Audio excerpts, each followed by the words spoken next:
மத்திய பாஜகவினுடைய ஆட்சியில் பல்வேறு பொருட்களுக்கு ஜிஎஸ்டி வரியின் மூலமாக தொழில்கள் நசுங்கிவிட்டிருக்கிறது என்ற குறைகள் பெரும்பாலும் கடந்த ஆட்சியிலிருந்து இன்று வரை தொடர்கிறது. இந்நிலையில் மத்திய நிதியமைச்சர் நிர்மலா சீதாராமன் தலைமையில் ஜிஎஸ்டி கூட்டம் நடைபெற்றது. இதில் தமிழ்நாடு உள்ளிட்ட அனைத்து மாநில நிதியமைச்சர்கள் கலந்து கொண்டார்கள். இந்த கூட்டத்தில் பின்பு செய்தியாளர்களிடம் பேசிய மத்திய நிதியமைச்சர் திருமதி நிர்மலா சீதாராமன், பால் முகவர்கள் பயன்பெறும் வகையில் எடுத்துக்காட்டாக எஃகு, அலுமினியம், இரும்பு உள்ளிட்ட பால் கேன்களுக்கு ஒரே சீரான 12% ஜிஎஸ்டி விதிக்கப்படும் என்று கூறி அதிர்ச்சி ஏற்படுத்தினார்.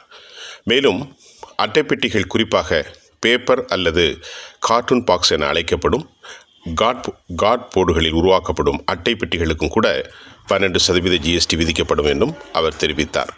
இதன் மூலம் இமாச்சல் பிரதேசம், ஜம்மு காஷ்மீர் பகுதிகளைச் சேர்ந்த ஆப்பிள் விவசாயிகள் மற்றும் விற்பனையாளர்கள் பயன்பெறுவார்கள் என்றும் தெரிவிக்கப்பட்டுள்ளது.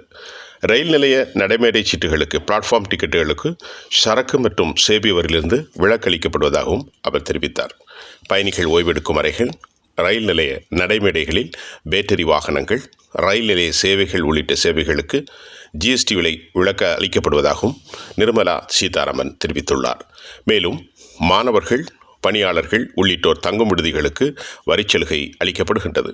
அதன்படி மாணவர்கள் தங்கி படிப்பதற்காக அவர்களின் வசதிக்காக கல்வி நிலையங்களை தவிர்த்து வெளியில் செயல்படும் மாணவர் விடுதிகள் மற்றும் மாணவர்களுக்கான செயல்படும் உணவகங்கள், அதேபோல் தனியார் நிறுவனங்களில் பணிபுரிந்து விடுதிகளில் தங்குவோர்கள் ஆகியோருக்கு ஜிஎஸ்டி விலக்களிக்கப்படுவதாக நிர்மலா சீதாராமன் தெரிவித்தார். அதே நேரம் சராசரியாக ஒரு மாதத்துக்கு ஒரு நபருக்கு 20,000 ரூபாய் வரை கட்டணம் வசூலிக்கும் விடுதிகளுக்கு மட்டுமே இந்த வரி விலக்கு பொருந்தும் என்றும், மேற்கண்டவற்றில் மாணவர்கள் குறைந்தபட்சம் 3 மாதங்களுக்கு தங்கியிருப்பது கட்டாயம் என்றும் திருமதி நிர்மலா சீதாராமன் குறிப்பிட்டார்.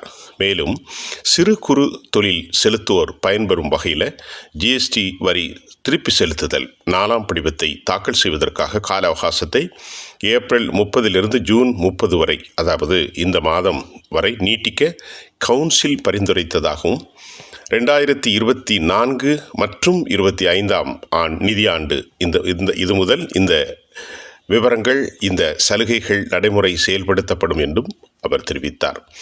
வர்த்தகத்தை எளிமையாக்குதல், இணக்கச் சுமையை தளர்த்துவது மற்றும் வரி செலுத்துவோருக்கு தேவையான வரி சலுகைகள் அறிவிப்பது தொடர்பாக பல முடிவுகள் எடுக்கப்பட்டுள்ளதாகவும், இதனால் வணிகர்கள், சிறு குறு தொழில் மற்றும் நடுத்தர தொழில் நிறுவனங்கள் மற்றும் வரி செலுத்துவோர் பயனடைவார்கள் என்றும் மத்திய நிதியமைச்சர் நிர்மலா சீதாராமன் குறிப்பிட்டார்.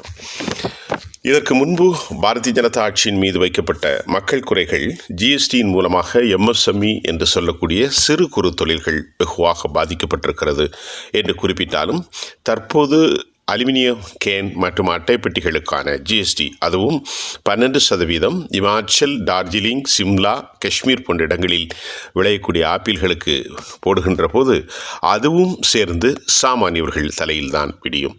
இந்த அரசாங்கத்தினுடைய முடிவுகள் எப்படி இருக்கிறது என்பதை தாண்டி எல்லா விவகாரங்களிலும் அரசு தலைமை மக்களுக்கு பயனளிக்கும், அதன் மூலம் பயனளிக்கும் என்ற சில இடைச்சொற்களையும் அவர்கள் பயன்படுத்துவது சாதாரண மக்கள் பயன்படுத்துவோருக்கு எந்த விதமான பலனையும் அவர்களுக்கு அளிப்பதில்லை. மாறாக அவர்களுக்கான சுமைகளைத்தான் அதிகரிக்கிறது என்றுதான் இந்த ஜிஎஸ்டி வரியின் உயர்த்துதல் காரணமாக தொழில் முனைவோர்களுடைய கவலை மற்றும் பதிவாக இருக்கிறது.